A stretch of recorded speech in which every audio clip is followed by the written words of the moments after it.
So I work for Experian. We're a $4 billion company. We are a global organization, and we have about 17,000 employees globally. We have 6,500 in North America. And I don't know, anybody here heard of Experian? Yes? Okay, good. Sometimes we get confused with Expedia. We're not the travel agency. But we have several businesses within Experian, and I'll just say a couple things about branding on that. Branding is difficult. I have a colleague in the room here, too. I don't see her right away. I can't see anybody, really, with the lights. Yeah, that's right. Yeah, she's there. But she'll agree with this, I think. Branding for us is an interesting issue, right? So we have a credit bureau. Probably most of you know us as a credit bureau. And so people think of us that way. We also have a direct-to-consumer business. Some people think of us that way. You may have heard of freecreditscore.com or the band, who you might remember them. So, and we have other businesses as well. A healthcare business, which is very different than any of the rest of them. Although they're all wrapped around analytics, it still is an interesting proposition as a global brand, how you get people to remember who you are when you're so diverse and so distinct, really differently. How do you get people to remember who you are? We do a lot of work around branding. We continue to, I think, get better at it, but it is a challenge for us. Great. So thank you, Elena. Todd, any quick comments? I'm sitting here thinking it is important for us to put on a good show because we fed everybody, put them in a room with no windows, and turned the lights down. So it's kind of like siesta time. The broad topic of attracting talent, and wow, it's a huge topic, and hopefully we'll get to as much of this as we can today. I come at the topic from the attitude after a lot of years that it is always hard to find the best people that you want. No matter what's going on in the economic cycle, no matter what's happening, it is always a challenge, and you have to be on top of your game on a wide variety of things to do a great job at it. For a consumer company like eBay, the starting point is just to have great products and do great things for your customers, and so in the markets where you're present, to demonstrate that you're a great organization that's doing great things in the world. On the list, as we have time, there's a couple things I will describe it as I'm in the middle of, that I wouldn't claim to have solved, but I could kind of break down the topic of branding in terms of how we think about it, and also talk a little bit about what we've done with acqui-hiring. Great. So, Pranesh, we'll do a little different with you. So what we will do is, I know you have, Pranesh actually was kind enough to actually put together some slides on how, Walmart being such a large organization, how did they rebrand themselves as a internet company? And we will go through that. So, Pranesh, if you want to start off with a quick introduction and walk us through your journey. Sure. Thanks, Vamsi. And great to be here. The slides are so that you don't go to sleep. And I believe there is a quiz, but since we can't see any of you, no quiz, no test. So Walmart, it's world's largest top-line company with some 475 billion top line, etc.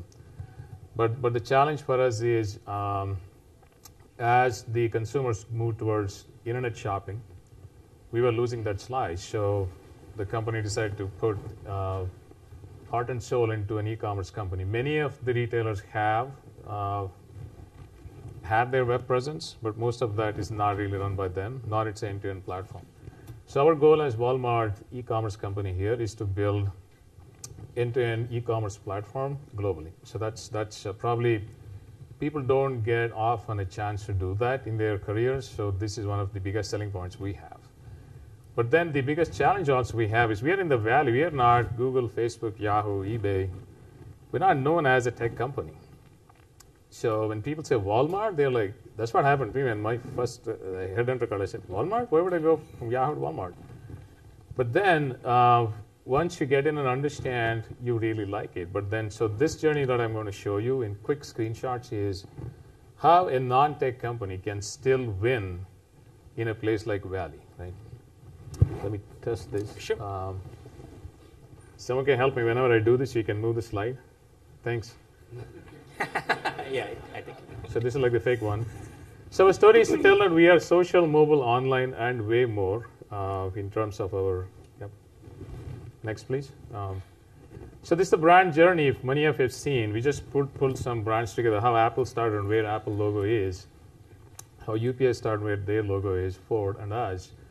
We purposely picked sort of other than IBM non-tech to show how they've evolved and what each of those brand changes signify in their corporate journey itself. So we are now the latest Walmart with Spark.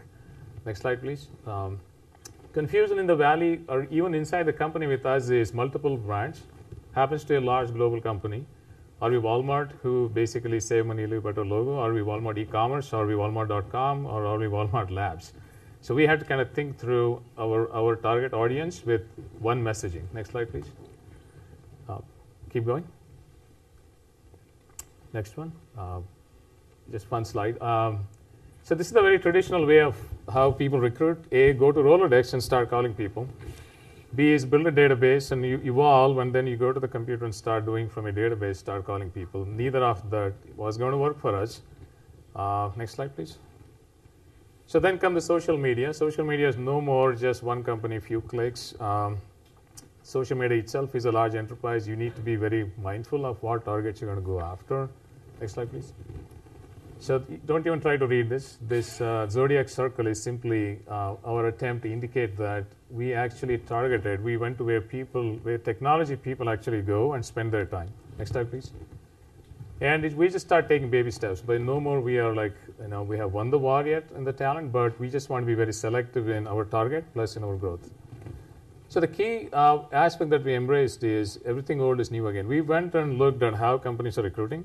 Mm-hmm. And most of them are actually only on social, pretty much. Right? Sure. So our experience is every engineer, on an average, a good or great engineer, gets emails 8 to 9 times per week. We track our own guys, so they're sharing with us. We're all calling them. So that's not going to work for us. So next slide, please. So what we did was simple guerrilla tactics. Other than this being on social, very old tricks like, go run your food trucks in front of key companies you want to hire from. We're not ashamed. We were in front of Facebook, Google, Yahoo. Name a company, we were there. We probably gave free food, but I won't admit that. So one was to get that Walmart deals with big data, which is when you want a big data cloud, and people wouldn't think of us that way, but when they started seeing these trucks going around the city, we got a lot of calls. Next slide, please. We did even the sidewalk wash.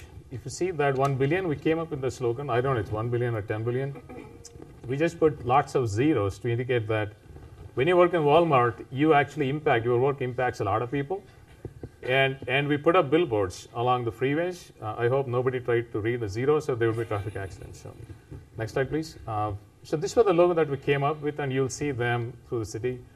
We put up in key places, and then subsequently we found we are actually headquarters in North Bay. When I joined the company about 18 months ago, the question was where is talent? So we took Zinnov's help in terms of big data, captured from a lateral perspective where is talent in the Bay Area. So opened our eyes. So we now have started an office in Sunnyvale too. So again, your geo positioning becomes very critical. Next slide, please. These are just different tools we adopted: web marketing, search and optimization. We even did pay-per-click. So we thought ourselves like, you're a key marketeer trying to get your brand out commercially. Mm-hmm. Can you do the same from an employment perspective? So which one was more effective, Pranesh? I think they were all very effective. Depends on where you actually attract. That comes the second part. If you're trying to have really key leaders, these will not work. This is not for that level. That level has to be either via traditional search agents or via acqui-hiring. Mm-hmm. Most of the key top talent has come from that. But this is on your building block level, like the software engineers, senior software engineers, your test engineers. At that level, Good this ones. is very effective. Good ones. Good ones. Yeah. Next slide, please. Just to signify that we combine old ideas with the new ones, not just stuck with the new ones, because that would not have worked for us. If you adopted only old, that would not work either. So I think one has to have a combination of both. And given our existence as a 65-year-old company, this worked even internally for us to sell our own projects, to say this is how we want to build the brand, so that people are already adopting other styles could see that we are trying to combine both. So next slide, please. I think I'm done. Yeah, this is a concept I describe as talent density, which is 1 equals 2, which is one great, I'll say engineer, but it applies to any talent. One great person is equal to probably 2 good ones, a good to great concept. So we also try to focus on it. So as a company, we don't want to be adding thousands and thousands. We want to be mindful of the number of people. Next one, please. This is just to show Glassdoor advertisements that we did. People use that a lot, not just LinkedIn. We found that. And our own Glassdoor rating actually went up multiple folds after we did this campaign. Branding. So the branding, yeah. Okay. I think that's it. I mean, that's basically, I just want to capture some key thoughts there. So that's our journey. And if you ask the results, luckily we got phenomenally successful. That's good. So whatever target was there for hiring, we exceeded. So addressed the talent need. So can you give us the numbers, like 18 months? Oh, when I joined them, we were like probably less than 1,000, maybe 1,500-ish. We are almost like 4,000. It's not just the U.S. Right. We grew multiple folds in Brazil, multiple folds in China, and somewhat in India. Okay. But in Bay Area, probably we got at least 1,000 plus maybe, or 1,500. Okay, that's good. So following up on that, Todd, I mean, like, you being another internet pioneer in the Valley and predominantly majority of the talent being in the Valley, how do you compete with other companies that Pranesh was talking about, whether it's Google, Facebook, or Twitter, or next generation? More importantly, startups. Yeah, well, startups is the hardest one. I'll break it down. Branding is, to me, is still a pretty broad topic, and I like what you walked through because it's a very specific example. I think our challenges vary by where we are. So to give an example, just early last year, we opened our second development center in India. And in India, the eBay marketplace is a brand. It's a presence, but it's not huge.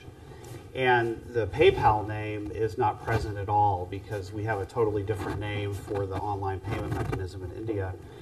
So there, the challenge was a lot more about, to use marketing terms, just awareness. Just getting awareness out about us, about what we do as a company, so not just the job opportunities or the specifics, but as a company. Here in the Bay Area, to a little bit more directly to your question, I would break that down to probably our hottest competitive set is around our engineering population, but really that's the case everywhere. So back to my premise that the best people are kind of hard to grab a hold of anywhere. And one of the things that we've been spending a lot of time doing lately, kind of connecting our thinking about typical recruitment, branding, and marketing with just being engaged in the technology community. And one of the things that particularly the PayPal business and eBay, I think, has done a poor job of until recently is telling the story about the nature of the technology challenges that our engineers get to work on, the scale, the complexity of it, how it impacts people around the world. We haven't really done a great job of telling that story. Okay. And so one of the ways that we've done that is really just not telling our story in a typical marketing way, but just getting out and engaging with the technology community. So there might be some people even here in the room that have got to take advantage of the Techsploration series here in Silicon Valley. We've helped co-host some of those events at our campus. Got some really cool speakers on a wide variety of topics to come. Our Battle Hack series that we've done around the world. A lot of other localized things like that where we're just engaging with other technologists in the community, but not so much specifically about PayPal or eBay, sure, but just to demonstrate that we've got some amazing people already. These are great people that are contributing to the technology community at large through open source and things like that. And that gets people interested in us, right? They get interested through those people, through seeing other great engineers who are out there in the technology community. And they meet them at these events, some of which we help sponsor. Sure. And that creates a much more of a viral kind of of impression of who we are, what we're about, and the kinds of technology problems that we're trying to tackle. Do you guys track any metrics on like traditional hiring models versus the new generation hiring models? No, because when that's the nature of it, it's really hard, right? Okay. Because we don't, we're not like administrative about that. We don't say to our engineers, hey, when you're at Techsploration, somebody comes up to you and tells you you're interested, please put it into the employee referral system. Okay. All we really care about is that great talent gets interested in us and that they come and talk with us. Got it. So that makes it hard to Sure. be as metrics driven as you would think of when you think about tracking candidate sources. But I definitely know plenty of great stories about how those people being out in the community, just doing general things and engaging in the technology community, great stories about how it's brought other people to us. Absolutely. Dina, I'm going to shift gears a little bit, but on this very similar topic. Branding is one. Other thing is like, how do you engage the candidates who are coming into your pipeline, right? So if you can actually, address that, obviously, you Experian hires a lot of good talent across the globe, and how do you manage that? And what are the processes that you have in place so that the experience is very high? Okay, so can I talk about analytics first? Oh, absolutely. Because I think we're going to run out of time. Sure. Okay, let's. I think it'd be more interesting to the audience. Okay, to hear what we're great. doing. Yeah, let's talk about analytics Sorry. and how you use it. Yes. So for our HR team in Costa Mesa and now becoming more global, we really do focus on data and analytics in almost everything that we're working on today. So when we're searching for new locations to move to do business and hiring employees, we use analytics from Talent Neuron? Yeah, Talent Neuron. Yes, the commercial. Sorry for the plug. There'll be more.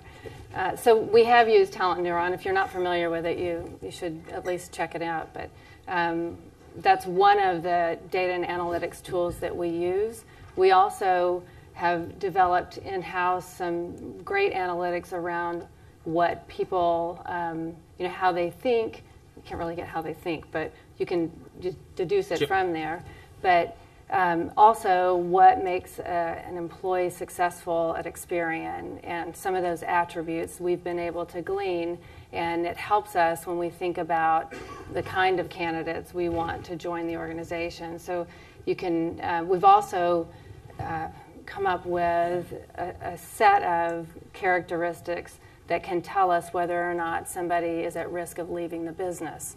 And those are the kinds of things that really are meaningful to us in the long run of how do we get ahead of the market, and if we're looking for a place to go, how do we beat the competition to that market and get the best talent? And we have to find those locations to go to. But once we get them, how do we engage them? We need to know what engages people, what causes them to want to stay or leave the organization, and we can do that. These days, we wouldn't do it this way, but you could do it. You'd never have to do another exit interview again, technically, because the data tells you what makes people want to leave the organization.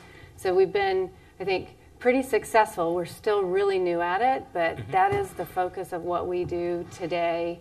Obviously, in recruiting, that will help us along the way. So I just wanted to say that because if you're not doing it, if you're not in the data and analytics world, you should probably start thinking about getting there, because what we found really quickly was how absolutely key it can be to the decisions that you make, and it just has changed really a lot for us. So Yes. Dina, when you're looking at your internal data, what are top two or three parameters that the audience should think about when they're thinking about, okay, what should I look at my data to better plan for future? What would those top three things be? So these would be for Experian, because you can't, so the way it works, right, you use your own data, and your own data tells the story about what's important to you in your company. So for Experian, like most places, we know that engagement is critical to retaining employees. We also have found some specific areas where we know that employees, it could cause them to want to stay or leave. And So I'll give you one that's kind of nebulous. Let's see. So there's a correlation between the team size and please, this is really just for experience, so don't go change your team sizes. But so it's this kind of conundrum that we have, that managers like having big teams and employees like working in small teams. And so that gives us only information that we have to decide what to do with it. Do we take action on that? Do we say, okay, for certain types of managers, or is it high potentials that will make some changes? Every piece of data you get, it becomes overwhelming, by the way. We have, I don't know, hundreds now of things that have kind of revealed themselves to us, and we don't even have time to go through them all. Sure. So it's a little bit weighty as you're trying to work through it as well, but really meaningful. And while those two examples or the two-piece examples are interesting, it gives you an idea of what you would not really ever know. We wouldn't have known that if it hadn't been for the data. Yeah. We probably couldn't have even guessed it, really, unless we were looking at the turnover over and over and over again. Yeah. So with that, I know we are running out of time. So what I'm going to do is just take one more question to the panel, then I'll open it up for the questions from the audience. Todd, just tell us a little bit about your acqui-hiring strategy and how it worked, and what the attendees should learn from what to do and what not to do. Sure. Well, it's nothing compared to the 100 and some acquisitions that Experian's been doing. But when we say acqui-hire, what I think about is literally when we're hiring, we're buying an organization, but it's, let's say, 10, 15, 20 people, and we're explicitly normally not buying the IP. We're not interested in the IP. There's not a customer base. So we're literally just buying it for the talent. Probably a good quick case study to give you would be last year we acquired a firm called Duff Research, and Duff was about 15, 20 people doing mobile app development. And while they had customers, but basically what they would do is big consumer brands would contract with them to build their mobile apps. So they were just doing it on a project basis, and they were ready to dive in and help change the world on a bigger platform like ours, and not just keep repeating that. So it was kind of their motivation and ours meshed up. We're huge in mobile, and we continue to grow in that, so we wanted that talent. And that's worked extremely well for us. So we acquired the entity, but really it was just acquire it, shut it down, bring the employees into our company. And it hasn't been quite a year, but I would say that those folks have done fantastic. We've done a great job of keeping them with us, and a couple of their people have moved into some significant leadership roles in our engineering organization. So not only do we get engineers working on products, but we've also gotten some engineering leadership out of it. So those are the kinds of things that we're trying to do. And if people have follow-up questions, I can kind of talk about how we get to that. Sure. But it's not the kind of thing that happens every week. Okay, got it. So let's open it up actually to the questions. We have like a little over 10 minutes. So I know there was a question here. Yeah, so can you hear me? Yeah. So my question on two fronts. One is acqui-hire. How do you go about finding? You said you were going to get into that. What is a good company to find? How do you go about valuing it? Because you're not buying the business, so there's no monetization associated with it. And on the analytics side, can you give us an example of where data has helped you change something? What has changed and how that has improved on your business side, or retention has gone up, or you were able to better hire people? Can you give us some examples? So, Dana, you want to go first? Yeah. Probably most specifically where it's obvious is where we have targeted through Talent Neuron, where we would find the people. We're looking for technology people as well. In fact, we are really a technology company, but people don't think of us that way. And so we have to go fight the war for technology talent as well. And pinpointing through the tool, it has enabled us to find people that we probably wouldn't have found before. Right. And The quick version is we do map out, we pretty much just do it in our technology, our engineering shop. We map out the technical capabilities where we know we have gaps relative to our business plan. We do ask our M&A team to focus their efforts on that map of the capabilities. But, you know, so often the deals don't come along from a nice linear process where you take that plan and go out into the market, particularly finding that, like the example I gave, that point in time where their motivations and ours intersect nicely. To get those stars to align is kind of fortuitous. So you have to have that plan to focus your efforts, but you also have to be very patient, I think. The second part is how do you go about valuing the acquisition? Just I'll be honest. I won't get into that. I think that's some of the secret sauce of it. Any other question? Right there.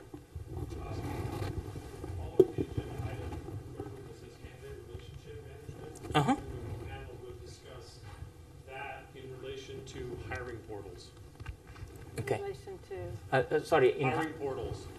hiring models? Portals. Portals, I'm sorry. I'm like models. Yeah, I can. That's fine. Yeah. You want to take that question, Okay, Ranish? I think that's a very important aspect. I don't think any of us have cracked it. Maybe some people have, but we haven't. But what we learned was the branding attracts people to come in, or to passive hiring. We can interest them to come in, but their experience really determines how they go about the next process and sign up. And in that, what we found specifically for technology is what's the area of work they want to work on. Some companies have adopted, we won't tell you exactly area of work, just join us because we're a great company. We leverage that and say, we are going to tell you exactly in the first 18 to 24 months the work you're going to do, the impact you're going to have, and here's your career. So can call it candidate experience. Normally companies don't do that until they sign up or towards the end. We do it very openly. And we do host meetups for these candidates. They can come together. We don't treat them like your secret. You can't meet each other, maybe at exec levels. We pull them together. The head of mobile comes and talks about mobile. Head of data comes, talks about data. So we have seen, we bake that in as part of the candidate experience. And the feedback we receive is, people say, great, we didn't even expect this. That we just expected a series of interviews. Now suddenly we're like in a network. So that's just our experience. Dana, you guys have a very robust process, right? You want to just give it some high-level overview? Yeah, so we have what we call our talent management, or talent relationship, basically management process, where it's really a collaborative process between candidates or potential candidates, where we develop a relationship with them, not just talking about jobs that are available, because generally those people that are coming into that pipeline are people that we've gone after, but we spend a lot of time with that group of people to leverage their other relationships as well. And we have, my head of talent acquisition asked me not to say too much about it, because she believes it's a competitive advantage, so I won't say too much, but it is really, it involves every single recruiter that we have. Each recruiter, I can tell you this part at least, every recruiter is responsible for understanding some portion of the marketplace. So it could be a technology, or it could be whatever we're looking for at any given time. And but they're not responsible for the ones that they currently hire to. So they in effect have to go out and broaden their network, and then that we really sort of farm that network and bring them in to us as partners, but they really aren't. But they act that way. So it's been really, really valuable to us. Excellent, excellent. Sorry, there was one other question there. Can you use the mic, please? We are not able to hear. These days, I mean, the startups, right, Facebook, Twitter, and etc., they're ready to pay as they want. But the companies, which is like Walmart, is the best example, where you have under same umbrella, you have two different employees, where your compensation is low on service side of it, and the knowledge management side is the compensation very high. And to attract the talent, especially Walmart. It will be a very challenging, where you need to compete with other companies where they're paying high compensations to attract the talent. And you're also looking at the technology where you want it to be on a cloud, mobile, big data, and etc. if you take 20 or 25 years of experience, they're not going to bring the same innovation. You're looking for a young crowd, and they're asking for $5. So it's very hard to compensate. I mean, you have organization policies, but also the compensation is a challenge. That's one problem. And the second problem is when you're ready to pay to meet your goals as an organization, you need to meet your KPIs and whatnot. But then keeping up with the existing talent where you're paying low packages, while one side you're hiring, another side is you are losing because you can't adjust their salaries to the market cap. So how do you see that as a challenge? So since you took the name, I'll tell you. No, we don't have the problem. We pay the talent requires. It's a talent that commands, right? So that's one of the reasons we are in the Valley, and we are in all the locations around the world where the high-tech talent needs to be. So, and our acqui-hires, companies won't sell unless you pay the market. So there is a certain way that you model that if it's a front-end consumer-facing or versus the back end. So I won't go into that, but just want to remove that myth that Walmart doesn't pay well. Even my daughter said when I joined Walmart, she's like, "Really, Dad?" So I get that. We have a confession here. We have a $2 million employee company, so they are different. But I get your point, which is, if you're in the traditional company mode, can you hire very highly paid employees and coexist that with not so highly paid employees? I guess that applies to any company. Right? Any company. There are jobs. Every job has a market worth, and you just need to pay to get the top talent. Any other question? We are running out of time, but we can take. Yes, please. Is this on? Okay. I actually had a question back on the on the CRM space. So when you're going to meetups or your recruiters at Experian are going out and broadening their network, how are you capturing what they're bringing back? If that recruiter leaves, do you have a central tool tracking CRM, so to speak, that you're tracking this? Or when you're going to meetups, how are you tracking that talent network and keeping a hold of them? So we don't have a CRM. We wish we did. So we wish we had a system to capture it in, but it's all captured. It's every conversation is captured in. I think there is some sort of a tool, but it's not what you would think of a CRM tool. But yes, absolutely. But it's still system supported. Yeah. Yes. Just want to see any other question. Actually, let me ask you one question. So, all the processes that you talked about, right? Whether it is for branding or acqui-hiring, how specific is it to North America versus rest of the world?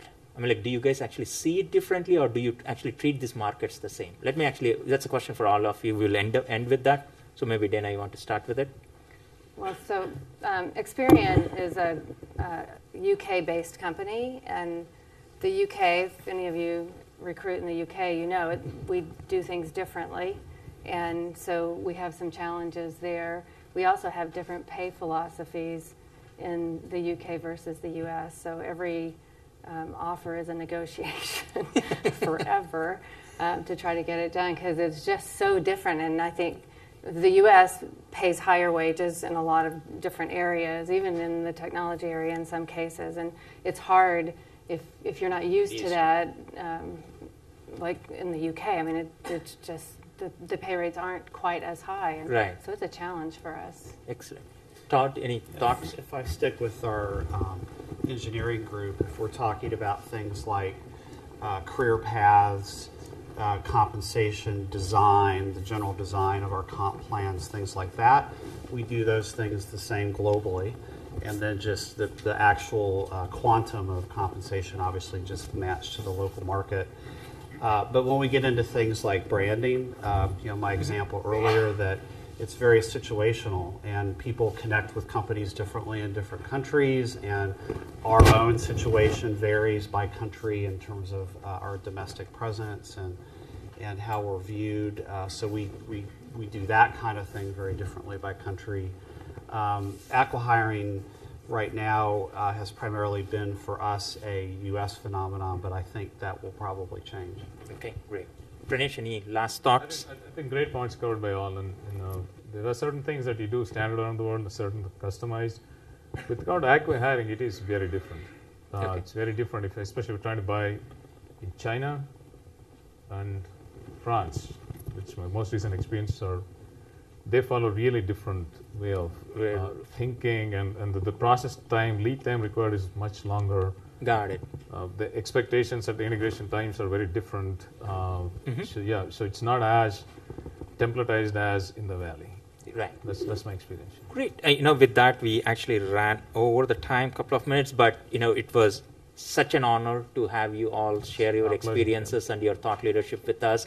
I'm sure, it was very educational. There were at least a couple of things that I never heard of that you are doing. I'm pretty sure that that's the same case for most of the attendees as well. So thank you very, very much for your time and for being here and participating in this panel. A big hand for the panelists, please.